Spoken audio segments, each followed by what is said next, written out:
move on to this next case, manufacturing jobs. Factory jobs, they're the blue-collar backbone of the Democrat Party. Look at this, 256,000 created over the last 12 months, more than the prior 30 combined. I think 322,000 since Donald Trump took office. But remember when President Obama questioned Donald Trump, saying, well, how's he going to bring back those factory jobs? They're not coming back. Watch. For those folks who've lost their job right now because a plant went down to Mexico, some of those jobs of the past are just not going to come back. He's going to bring all these jobs back.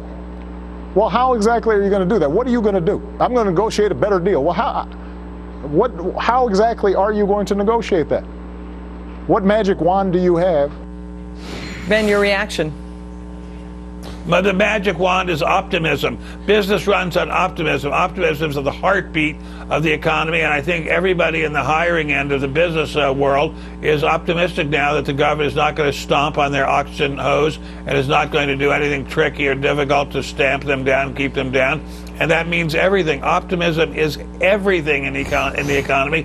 Obama was anti-business, anti-corporate. And by the way, when Mrs. Pelosi slams corporations, corporations are owned by the teachers' unions. They're owned by the steelworkers' unions. They're owned by the automobile workers' unions. Corporations are not all owned by the Rockefellers. Corporations are owned by individual workers through their pension plans. That's a great point. It's great when corporations are doing well. That's an important point. You know, the Federal Reserve, look at this, Ben, now saying, quote, manufacturing now in higher gear. More than half of the districts reporting saw a pickup in factory activity. A third saying the activity is strong. You know, that's as good as a report card we've seen in manufacturing, more than a decade, maybe two. You know, to your point, Ben, also, the long-term unemployed and underemployed, they lost their factory jobs. Now it looks like they may be getting them back. What do you think? It's been sort of a miracle. I mean, I hate to think maybe I'm dreaming this and I'm going to wake up and it's not true, but it is a miraculous recovery in manufacturing. I don't think it has to do with the trade deals. I think it just has to do with a generally optimistic feeling. Mr. Trump has a kind of a magic he gives off, which encourages people. You see it in his rallies. People are encouraged by him, and when I meet people who are in business, they love him. When I meet people in the teachers' unions, they hate him.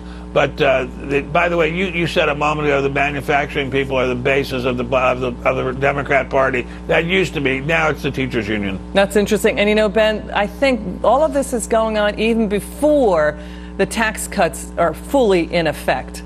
Right, Ben? Final word.